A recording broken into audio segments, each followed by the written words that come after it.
vacinação de Jair Bolsonaro. Ele está previsto, o ex-presidente, para depor na próxima terça-feira.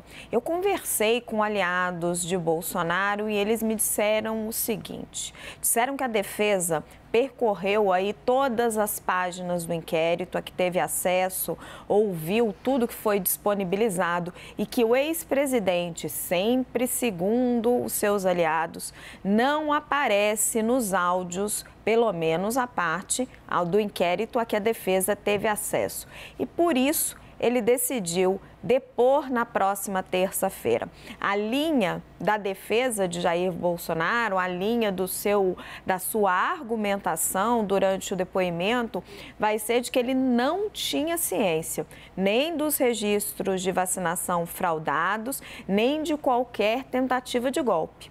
Que essas foram iniciativas tomadas por Mauro Cid, seu antigo ajudante de ordens, por Ailton Barros, aquele militar com o qual ele tinha relação, e até por Élcio Franco, que foi o número 2 do Ministério da Saúde, na tentativa de bajulá-lo, mas que o presidente nunca pediu por isso. Hoje, dentro da defesa, se considera que Mauro Cid, claro, e também Élcio Franco são os elos mais complicados, porque ambos fizeram parte do governo. Já Ailton Barros é tido mais como um falastrão, alguém de quem Bolsonaro consegue se desvencilhar mais facilmente.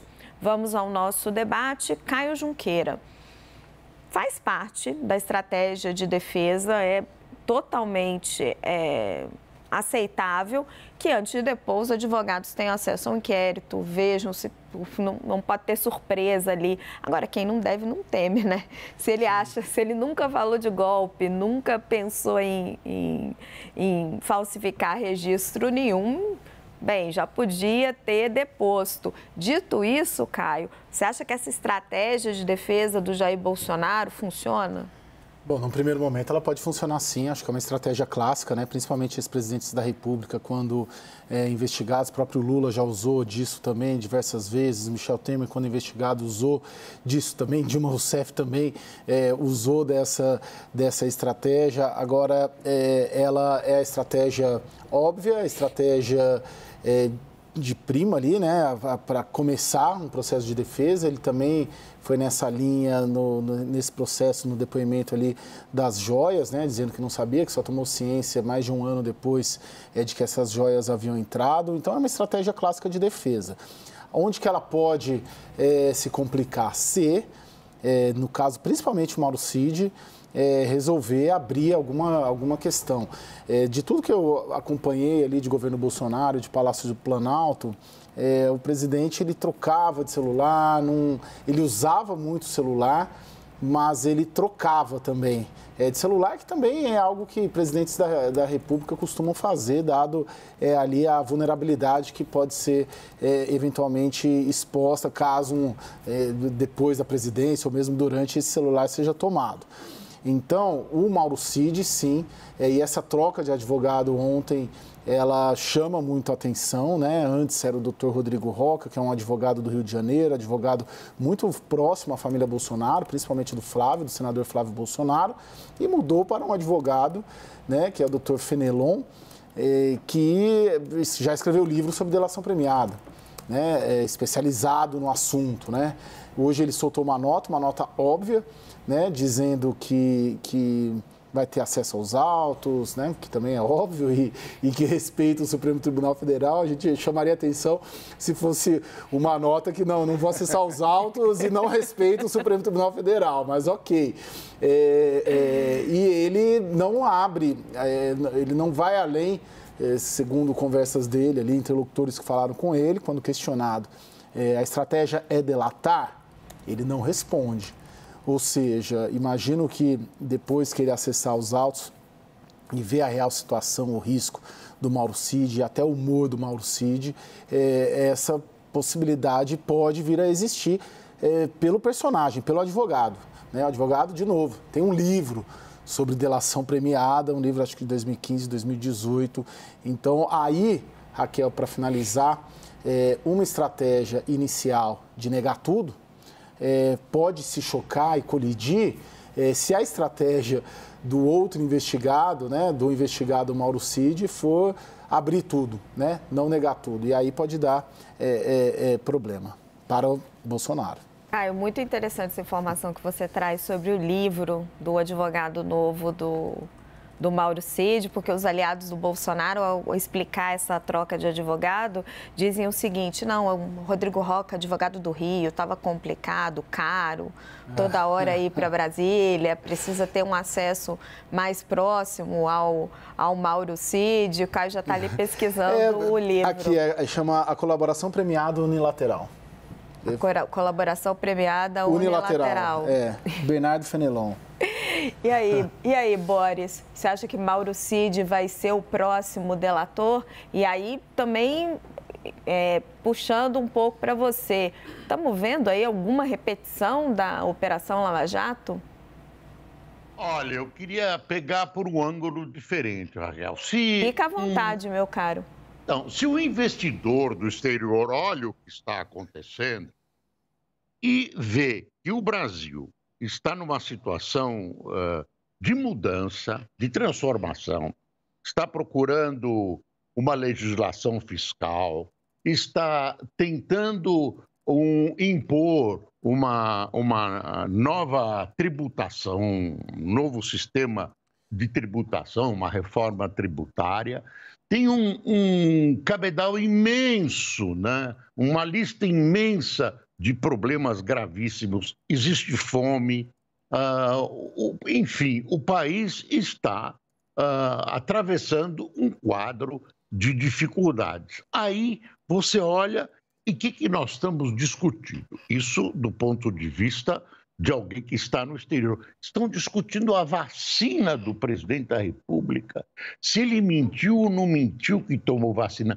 Claro, não estou defendendo o Bolsonaro, a lei tem que ser aplicada, mas a dimensão dada a esse assunto é gigantesca, é um assunto menor. Ah, não, mas um assunto desse tamanho, transformado um casus belli, uma coisa fantástica envolvendo a população, eu realmente...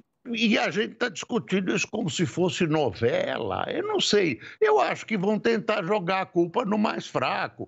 Mas aí é uma coisa... Eu falo isso com um nó na garganta, porque é uma situação que eu não gosto de discutir. Eu acho um fato, quase uma fofoca, discutir a vacina do presidente da República. Se o bolsonarismo for esperto, isso é um bom argumento para dizer, olha, me perseguem tanto que eu até estou sendo investigado por causa da vacina, se eu tomei ou não vacina. É uma coisa... Eu realmente acho um tema menor. Desculpe, viu, Raquel? Imagina, Boris, fica à vontade, vou testar a sua opinião com o Joel. É um tema menor, Joel? Como eu disse ontem, antes de ser apedrejado pelos meus colegas aqui... Eu não acho. Antes de ser apedrejado, não é exatamente um escândalo de corrupção de proporções nunca antes vistas, né? Digamos que é óbvio que... Apedrejado não, vai, Joel. É óbvio que... Não, sempre com muita classe. Mas é óbvio que todo crime tem que ser investigado, é evidente. Se quem cometeu que seja punido, sim. Mas vamos ser sinceros também, essa dimensão que esse caso todo está ganhando é justamente porque está o Bolsonaro aí. Eu imagino, não tenho conhecimento, mas imagino que fraude de carteira de vacina também não deva ser assim, o crime mais raro que a gente tem notícia aqui nesse país, né? Enfim, óbvio que tem que ser investigado, a gente tem que saber se o Bolsonaro sabia, se consentiu, se comandou que seja punido junto. Agora, que situação, hein? Diversos crimes de diversos tamanhos, tá? Porque esse da vacina, realmente, acho pequeno. Outro, assessor do governo ou possível ex-secretário da Saúde, que depois foi para a Casa Civil. Pelo que eu entendi dos áudios, é possível que esse servidor público tenha diretamente pedido a um general da ativa para dar um golpe de Estado no nosso país. Na minha visão, se Bolsonaro sabia disso, daí eu acho bastante grave, sim, porque um general é alguém que tem capacidade, tem os meios para, no mínimo, tentar dar um golpe ou, no mínimo, causar uma instabilidade muito séria e muito profunda no país. Então, se o Bolsonaro sabia que servidores dele, que assessores dele estavam envolvidos em tramóias golpistas, a mim me parece algo, sim, bastante sério. Agora, tanto esse crime grave, quanto o crime menos grave da fraude do cartão de vacinas, quanto um possível crime, não sabemos se houve mesmo ou não, de tentar liberar joias milionárias na carteirada. Todos esses crimes ligando, ou possíveis crimes, ligados na figura do Mauro Cid. E essa discussão, essa possibilidade de que, no fundo, foram tudo atos de bajulação para ajudar o presidente. Eu não sei se o Mauro Cid vai aceitar cair com essa culpa toda, se ele tem algo para dizer que não foi isso, na verdade o Bolsonaro sabia, tinha conhecimento, tinha anuência, não sei como é que vai ser, acho que os fatos, as investigações vão revelar, mas olha que situação, hein? Na melhor das hipóteses, temos um ex-presidente que todo mundo buscava bajular com crimes. E aí, Janaína? Bolsonaro, dizem os aliados, diz que conversaram ali com a defesa, não tem ali nenhuma prova concreta contra ele. Agora, Mauro Cid, Caio aqui nos trouxe a informação, contrata um advogado que já escreveu até um livro sobre delação premiada. Bom, eu reitero, né, que eu não vejo sentido no presidente falsificar ou pedir para falsificarem o seu cartão de vacinas na medida em que ele era não vou dizer um ativista, né, mas uma pessoa que bate no peito que não se vacinou. Então, se ele buscou o expediente da falsificação, talvez seja para esconder que se vacinou, esconder da base. Porque se for essa hipótese que está dada, não, ele quis esconder, ele quis criar uma situação de que estaria vacinado, eu não vejo lógica com o discurso dele, não vejo. Agora, essa troca do advogado, muito embora seja, né, inerente ao direito de defesa, tanto o cliente escolher outro profissional, como o profissional decidir se afastar, sem justificar, né, o direito do advogado se afastar, declarando motivos de foro íntimo, isso é previsto, né, é inerente. Mas me chama um pouco a atenção não só a troca, mas também a libertação do ex-ministro na data de hoje. Por quê? Porque na decisão do ministro Alexandre, ele mesmo diz que negou essa liberdade no dia 20 agora de abril. Entre o dia 20 e a data de hoje, não houve pelo menos eu não percebi algo de muito significativo, assim, em termos de mudança. Eu, né, já há um bom tempo, entendo que o ex-ministro haveria de estar livre, né? Não via elementos para ele ficar preso. Então, assim, ontem o Cid troca de advogado e contrata um profissional que tenha expertise na colaboração. Hoje, né, sem uma mudança clara no cenário, o ex-ministro é libertado. Pode ser uma coincidência, pode não ser. Né? Os dois profissionais fazem uma nota reiterando seu apreço, seu respeito pelo Supremo Tribunal Federal. Tem razão o Caio ao dizer que jamais advogado nenhum escreveria que não tem esse respeito? Tem, mas também não haveria, assim, tecnicamente, uma necessidade de uma nota reiterando esse respeito. Pode ser que haja algo a contar? Pode ser, talvez até algo que nós desconheçamos, algo que não tenha nada a ver com essas investigações. Sim, né? Diretamente com o processo. Né? Pode ser. Assim, Janaína, mas você está levantando... Eu levanto uma hipótese. Não, só um minutinho, Joel. Você está levantando uma hipótese de uma correlação entre a troca dos advogados de Mauro Cid e a libertação do ministro Anderson Torres, que a gente não tem nenhuma evidência sobre ela. Assim, a gente não tem nenhuma evidência. Não, mas você como não tem também da colaboração... Simplesmente levantando hipótese. Não, o Caio trouxe um fato. O advogado escreveu um livro sobre colaboração premiada, ele troca um advogado que já disse abertamente que nunca vai usar desse expediente por um advogado que tem um livro sobre isso. Bom, não, o que eu estou querendo dizer é o seguinte, hoje, com o que é dado, com o que é conhecido, eu não vejo nenhum elemento para implicar o ex-presidente. Não vejo nem lógica. Agora, Joel apontou bem, esse senhor Cid, ele está ali, de certa forma, no meio de todas as investigações. eventualmente ele sabe de algo que nenhum de nós sabe, né? Isso é uma possibilidade. Com o que é conhecido, eu realmente não vejo nenhum fundamento para uma prisão, para um indiciamento. E não vejo nenhum grau de possibilidade, nenhum grau de comparação com a Lava Jato, né, em termos de reprovabilidade dos comportamentos investigados, dos comportamentos que ensejaram processos criminais, condenações. E acho importante até essa comparação feita pela Raquel pelo seguinte: as muitas críticas que são feitas à Lava Jato e críticas que visam justificar as anulações têm a ver, inclusive, com colaborações, né, que foram feitas, eventuais prisões que foram decretadas para ensejar essas colaborações.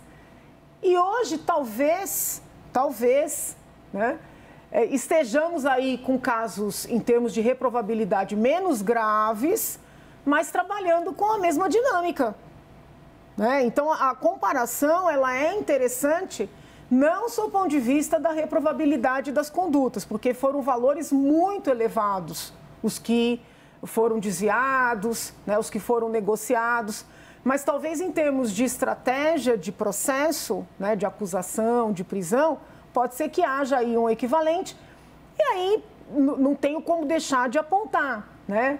A Lava Jato foi praticamente aniquilada, né, foi praticamente completamente anulada. Será que no futuro próximo poderemos discutir, né, eventuais anulações? Há analogia, assim, entre Alexandre de Moraes e Lava Jato, tá claro isso. Eu levanto uma hipótese, sabe? Porque você faz essa união, Raquel, entre o novo advogado do Mauro Cid e a soltura do Anderson Torres, né? Eu não fiz essa união. Não, desculpa, Janaína. Você faz essa relação. É uma hipótese, não temos que ver se isso aconteceu mesmo. Um fator que mantinha o Anderson Torres preso preventivamente era o acesso ao bendito celular ou à nuvem dele. Primeiro ele perdeu, depois ele meses depois deu uma senha que se revelou errada, disse que esqueceu. E imagino eu que se conseguiram acesso à nuvem dele, e é possível que tenha acontecido nesses dias, seria um motivo para ele estar sendo liberado agora.